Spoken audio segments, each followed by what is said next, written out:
요셉은 수년을 억울하게 옥에 갇혔지만 그 고난의 시간이 의미 없는 시간은 아니었습니다. 하나님께서 그 고난 가운데 요셉의 신앙을 연단하고 계셨습니다. 요셉에게 지혜를 주셔서 옥에서 사람을 섬기게 하시고 또 제반 사무를 감당하게 하셨습니다. 그리고 사람을 의지하지 말고 오직 하나님만 의지하도록 이끄셨습니다. 이러한 모든 일은 요셉이 앞으로 해야 될 일을 준비하는 준비 과정이었습니다. 그리고 마침내 하나님의 때가 되었을 때 요셉은 바로 앞에 서서 바로의 꿈을 해몽하고 그 꿈 내용에 따른 대처 방안까지 제안합니다. 애굽의 어떤 현자들도 해결하지 못했던 그 문제를 한낱 히브리 노예에 불과한 요셉이 해결한 것입니다. 그리고 오늘 본문이 이어지는데 바로와 그의 모든 신하들은 요셉의 해몽과 해몽에 따른 대처 방안을 좋게 여겼습니다. 그래서 바로가 그의 신하들에게 이럽니다. 이와 같이 하나님의 영에 감동된 사람을 우리가 어찌 찾을 수 있으리요? 요셉과 같이 지혜로운 자를 찾을 수 없다는 뜻이지요. 그런데 하나님의 영에 감동된 사람이라는 이 말을 원문 그대로 직역하면 하나님의 신이 그 안에 있는 사람입니다. 즉 바로는 하나님의 영인 성령님을 지금 생각하고 있는 것이 아니라 많은 신들 가운데 요셉이 믿는 하나님이라는 신이 요셉에게 지혜를 주셨다, 그렇게 말하고 있는 것입니다. 그래서 바로는 요셉에게 말합니다. 하나님이 이 모든 것을 내게 보이셨으니 너와 같이 명철하고 지혜 있는 자가 없도다. 너는 내 집을 다스리라. 내 백성이 다 내 명령에 복종하리니 내가 너보다 높은 것은 내 왕자뿐이니라. 애굽에서 바로의 위치는 신입니다. 신은 통상적으로 직접 백성을 다스리지 않습니다. 사람을 세워서 사람을 통해서 백성을 다스리지요. 그 세운 사람, 1인지야 만인지상의 위치에 있는 사람이 애굽 총리입니다. 지금 바로는 요셉을 그 애굽 총리로 세우겠다는 것입니다.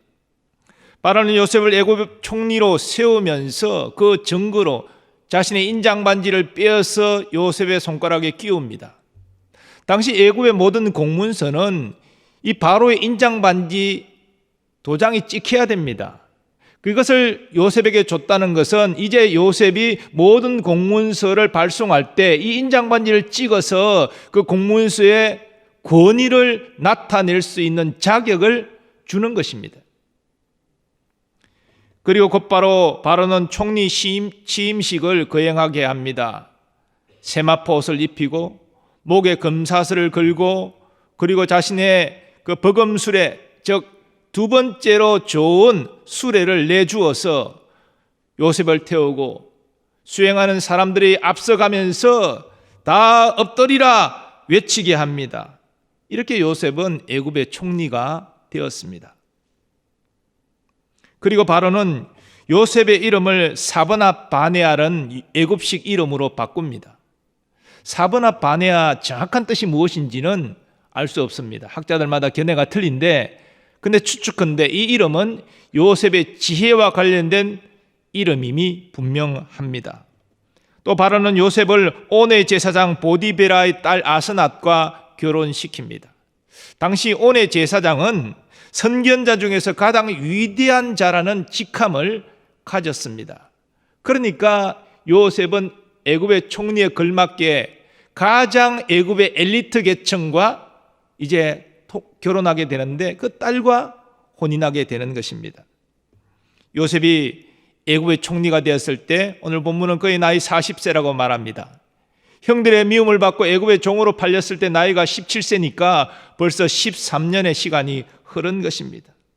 고생 끝에 낙이 온다고 했던가요?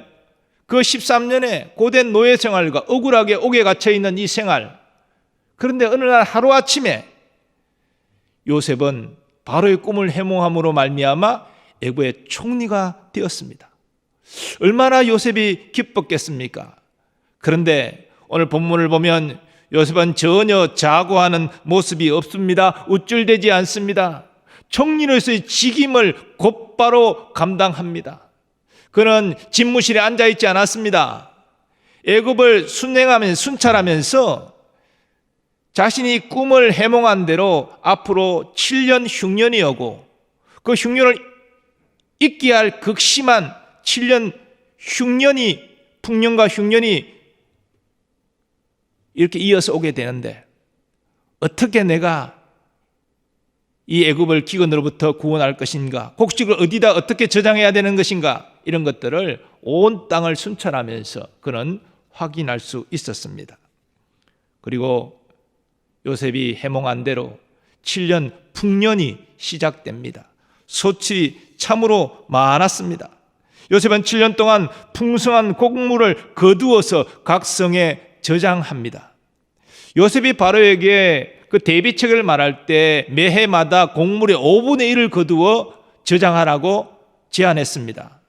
그에 따라서 요셉은 그 소출의 5분의 1을 세금으로 거두어서 각 성에 저장했을 것입니다. 당시 애굽의 세금은 10분의 1이었다고 합니다. 그런데 특별히 이 7년 풍년 동안 흉년을 대비하기 위해서 5분의 1로 배나 더 많은 세금을 징수했습니다. 그러나 당시 애굽 백성은 원망하지 않았을 것입니다. 왜냐하면 너무나 소출이 풍성했기 때문에 세금을 배로 거두어도 전혀 문제가 없었기 때문에 그렇게 정책을 진행할 수 있었습니다. 오늘 본문에 보면 요셉이 각성의 곡물을 저장하는 모습을 이렇게 증거합니다. 요셉이 애굽 땅에 있는 그 7년 곡물을 거두어 각성에 저장하되 각 성읍 주위의 밭의 곡물을 그 성읍 중에 쌓아두매 쌓아둔 곡식이 바다 모래같이 심이 많아 세기를 거쳤으니 그 수가 한이 없음이었더라. 그리고 요셉은 이 7년 풍년 동안 두 아들을 얻습니다. 첫째가 므낫세고 둘째가 에브라임입니다. 이 므낫세라는 뜻은 잊게 하는 자라는 뜻입니다.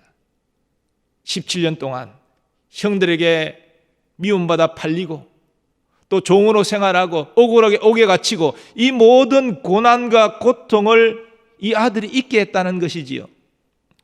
그리고 에브라임의 뜻은 두 배의 창성함이라는 뜻인데 므낫세가 과거의 고통을 잊게 하신 하나님의 사랑에 초점을 맞춘 이름이었다면 이 에브라임은 지금 하나님께서 내게 복 주고 계신 것에 대한 그 사랑에 대한 감사의 마음을 담은 이름이라 말할 수 있습니다. 그리고 시간이 흘러 7년 풍년이 끝납니다. 이제 7년 흉년이 이어집니다. 이 흉년은 애굽에만 임한 것이 아니라 온 세상에 임한, 그래서 가나안 땅에도 기근이 임했습니다.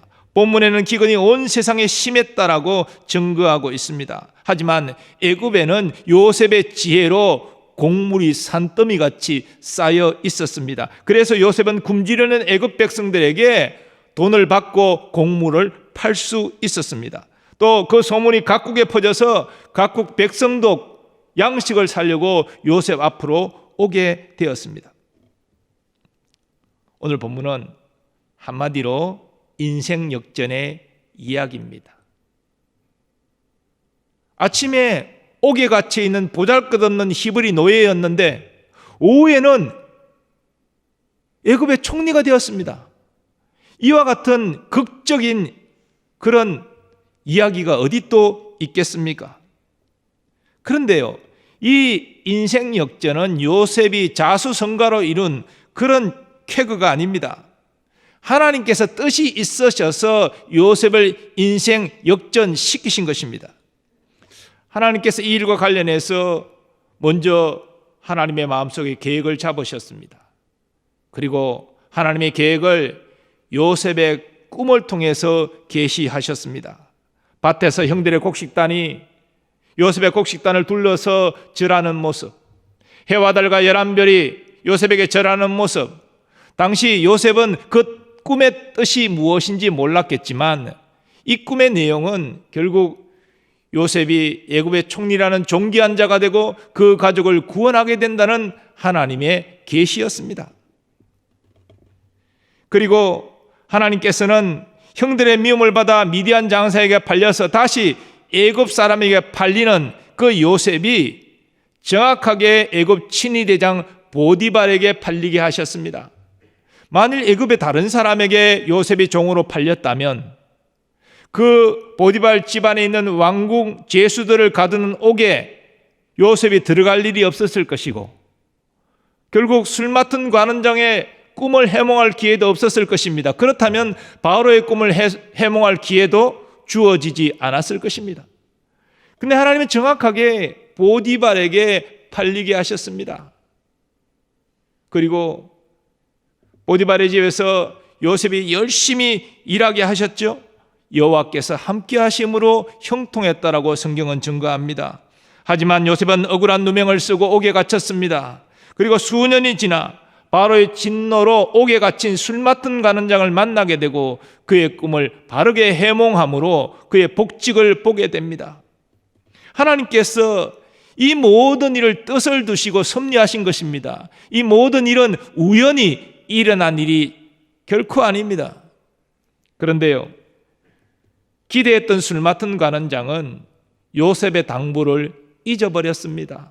나는 억울하게 옥에 갇혔습니다. 당신이 복직되거든 바로에게 나의 사정을 이야기해서 나를 이곳에서 벗어나게 해 주십시오. 그런 간절한 청을 까마득히 잊어버렸습니다. 그래서 요셉은 크게 실망했습니다. 그러나 하나님께서는 여전히 요셉의 때를 준비하고 계셨습니다.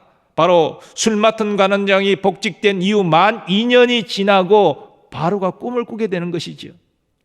그 꿈은 참으로 두렵고 놀라운 것이었습니다. 아침에 일어나 바로가 번민하는데 애굽의 어떤 현자도 바로의 꿈을 해몽하지 못합니다. 그때 왕의 측근인 술 맡은 관원장이 과거 2년 전에 자신의 꿈을 해몽해주고 그 꿈대로 복직된 그 경험들을 떠올리게 됩니다.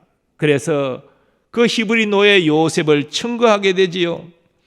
바로는 술 맡은 관원장의 말을 듣고 적시로 사람을 보디발의 집에 보내서 그 옥에서 요셉을 나오게 합니다.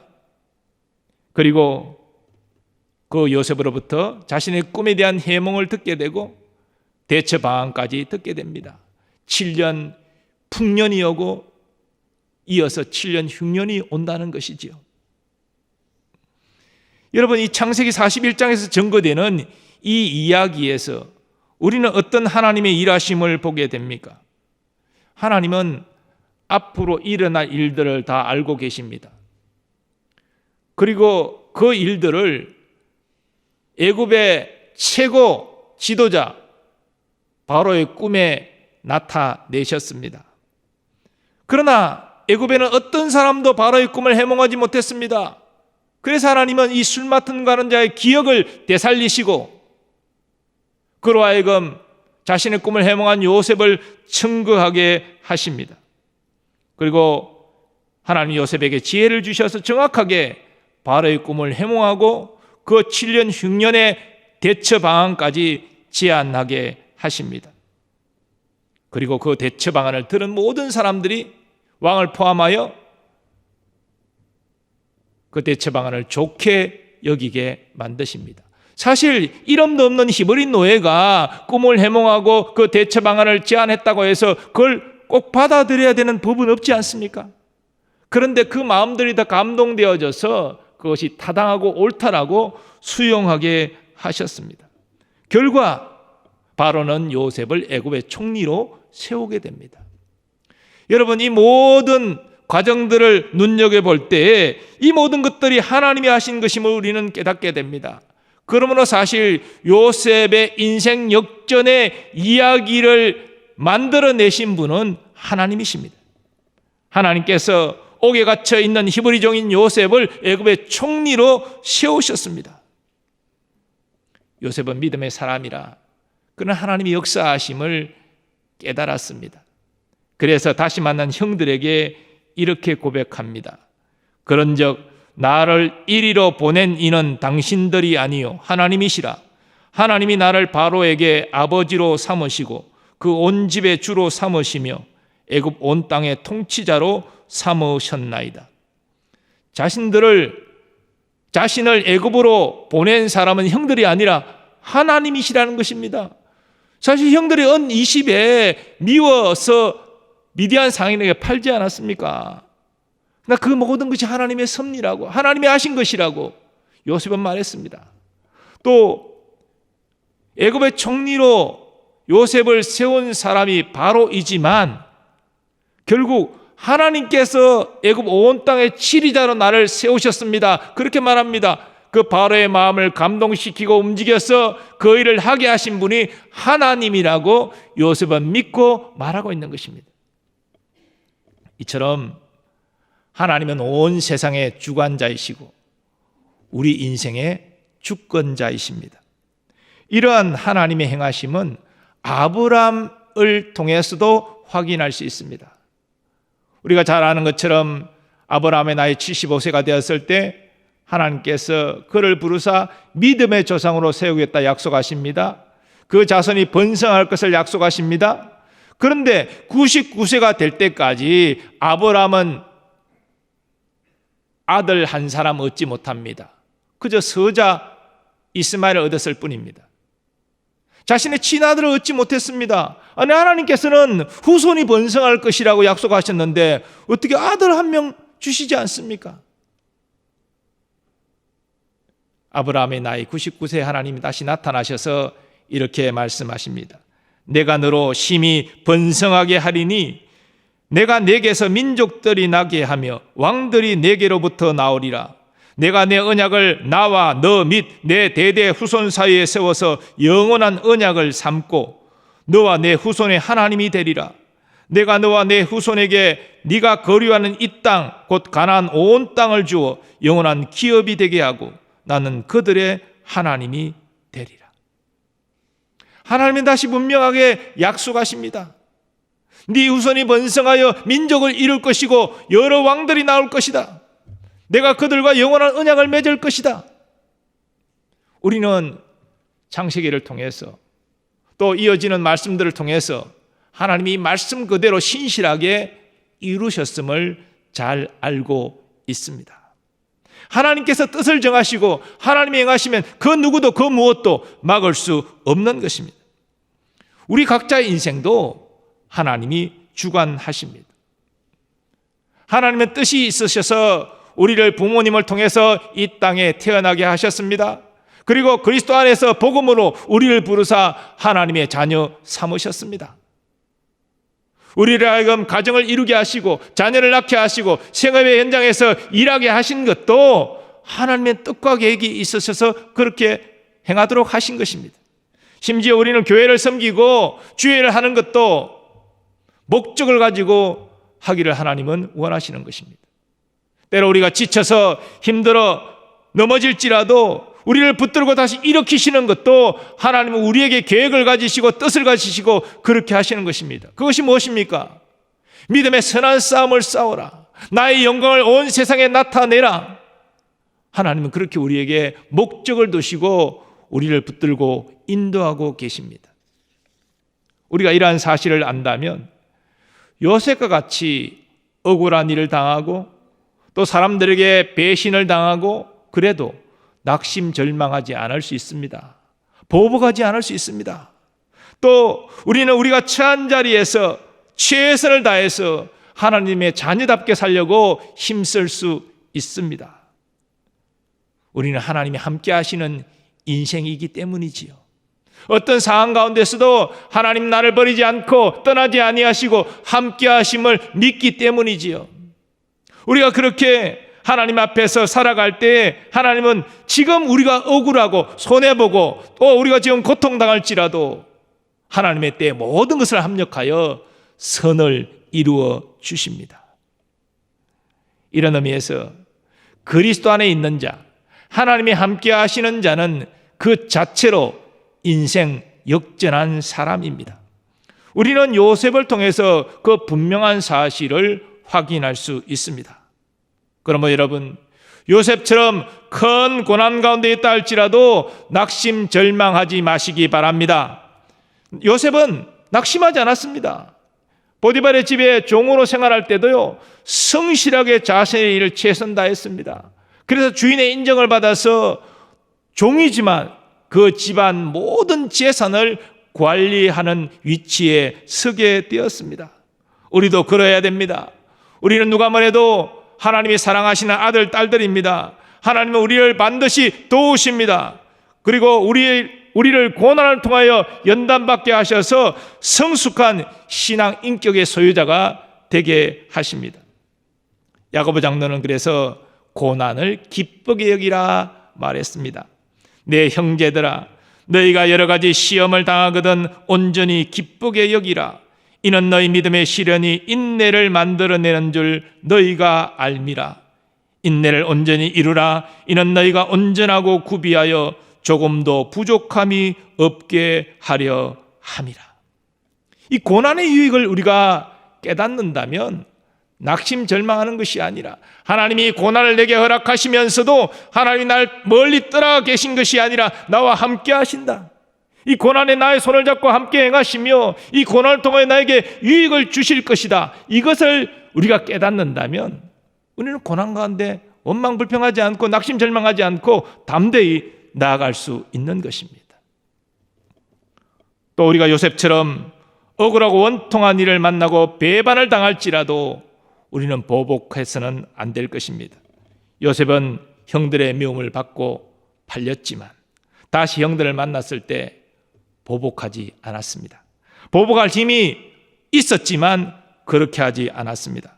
하나님께서 가족을 구원하기 위하여 자기를 먼저 애굽에 보내신 것이라고 말했습니다. 그리고 형들의 가족을 끝까지 섬겼습니다. 이것이 요셉의 위대한 믿음이지요. 성경에 기록되어 있지 않지만 요셉이 총리가 되고 나서 자기를 무고한 보디발의 아내를 벌주고 보복했을까요? 저는 요셉이 그렇게 하지 않았을 것이라고 생각합니다.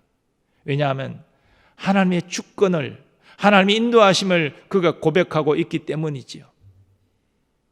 그리고 누군가를 정죄하고 심판하고 벌줄 그러한 권한이 있는 분은 오직 하나님이심을 그는 인정했기 때문이지요. 사도 바울도 보복과 관련해서 로마서에서 이런 말을 증거했습니다. 내 사랑하는 자들아, 너희가 친히 원수를 갚지 말고 하나님의 진노하심에 맡기라. 기록되었으되 원수 갚는 것이 내게 있으니 내가 갚으리라고 주께서 말씀하시니라. 그리고 여러분이 고난을 벗어나서 안정되고 풍족하게 되었을 때 자고하지 마시고 그 은혜를 베풀어 주신 하나님께 감사하고 영광 돌리시기를 바랍니다. 요셉은 옥에 나와서 애굽의 총리가 되었습니다. 가정을 이루고 두 아들을 얻었습니다. 그런데 요셉은 자신에게 은혜를 베푸신 하나님께 감사하는 마음을 담아서 아들의 이름을 짓습니다.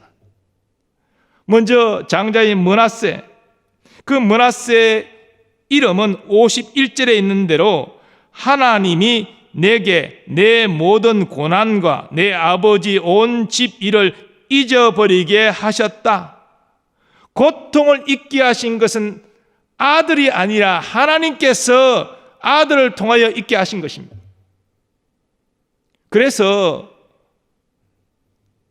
하나님께 감사하는 마음을 담아 므낫세라는 이름을 지었습니다. 또 차자 에브라임, 그 이름의 뜻은 52절에 있는 대로 하나님이 나를 내가 수고한 땅에서 번성하게 하셨다입니다. 자신이 총리가 되고 이렇게 부귀영화를 누리는 건 누가 하셨다고요? 하나님이 하셨다. 그래서 에브라임이라는 이름을 지은 것입니다. 요셉은 두 아들의 이름을 통해서 하나님이 지금까지 함께 하셨고 그리고 지금도 복을 주고 계시고 앞으로도 나와 함께 하심을 고백하며 감사하고 있는 것입니다. 우리도 그러해야 됩니다. 하나님께서 지금까지 나와 함께 하심을 감사합니다. 지금도 나와 함께 하심을 감사합니다. 앞으로도 나를 버리지 않고 함께 하실 것을 감사합니다. 그것이 인생 역전한 자의 신앙 고백입니다. 인생 역전은 세상적으로 성공하는 것을 말하지 않습니다. 하나님이 함께 하심을 알고 고백하고 누리는 자가 인생 역전한 사람입니다. 그런 사람은 어떤 상황 가운데서도 낙심절망하지 않고 하나님 바라봅니다. 억울하고 원통한 일, 배신을 당해도 자기가 친히 보복하려고 하지 않고 하나님을 바라보고 맡깁니다. 또 힘들고 어려운 일들이 주어진다 할지라도 하나님께 지혜를 구하고 성실하게 그 일을 감당합니다. 그리고 모든 것 이루었을 때 내가 이룬 것이다 말하지 않고 하나님이 이루어 주셨습니다. 하나님께 감사하고 하나님께 영광을 돌립니다. 간혹 사람들을 만나다 보면 원망불평하는 사람들을 봅니다. 내가 얼마나 열심히 했는데, 내가 얼마나 충성했는데 왜 하나님 아직까지 기도를 들어주시지 않고 왜 이렇게 나를 이런 상태로 놔두시고, 이것은 하나님의 함께 하심을 누리지 못하는 자의 불신앙적인 모습입니다. 그런데 하나님의 함께 하심을 알고 정말 인생 역전한 사람은 오히려 이렇게 겸손히 고백합니다. 하나님, 나 같은 부족한 자에게 웬 은혜를 이렇게 베풀어 주십니까? 하나님, 내가 감당할 수 없는 이런 은혜를 내게 주십니까? 이것이 하나님 무슨 은혜입니까? 이렇게 자신의 부족함을 고백하면서 하나님 넘치는 은혜를 감사하는 사람, 그 사람이 하나님이 함께 하시는 인생 역전한 사람입니다. 이 자리에 계신 모든 분들, 하나님이 우리 인생의 주관자라는 것을 기억하시기 바랍니다. 우리가 때로 연약함으로 넘어졌을지라도 하나님은 우리를 버리시지 않고 붙들고 계시다는 것, 우리가 억울한 일을 당할지라도 하나님 우리의 모든 억울함을 다 알고 계시다는 것, 그리고 우리가 간절히 기도함에도 불구하고 아직 응답되지 않은 것은 하나님이 우리의 기도를 듣지 않으셨기 때문이 아니라 하나님이 가장 적절한 때를 알고 계시기 때문에 그 때를 위하여 하나님이 지금 일하고 계시다는 것을 여러분 아시기 바랍니다. 그래서 마침내 모든 것을 합력하여 요셉에게 그러하셨던 것처럼 우리에게도 이루어 주실 줄 믿습니다. 이 하나님의 함께 하심을 깨닫는 사람이, 그리고 그 함께 하심을 누리는 사람이 인생 역전한 사람입니다. 여러분 모두 다가 그런 인생 역전의 주인공들 되시기를 예수님의 이름으로 축원합니다. 하나님 아버지, 오늘 요셉의 인생 역전의 모습을 통해서 하나님의 은혜를 보게 됩니다. 요셉이 똑똑해서, 요셉이 잘나서 모든 상황이 잘 자기에게 맞아서 우연히 그렇게 된 것이 아니라 하나님이 계획하시고 인도하시고 하나님이 이루신 것임을 우리가 깨닫습니다. 하나님은 동일하게 우리에게도 인생의 주관자가 되어주셔서 우리의 길을 인도하고 계심을 믿습니다. 요셉처럼 어떤 상황 가운데서도 낙심절망하지 말게 하여 주옵소서. 맞대응 보복하지 않게 하여 주옵시고 우리의 자리에서 최선 다하게 하여 주옵시고 마침내 하나님의 때 하나님이 이루시는 것을 보고 감사 영광 돌리게 하여 주시옵소서. 예수님의 존귀하신 이름으로 기원하옵나이다. 아멘.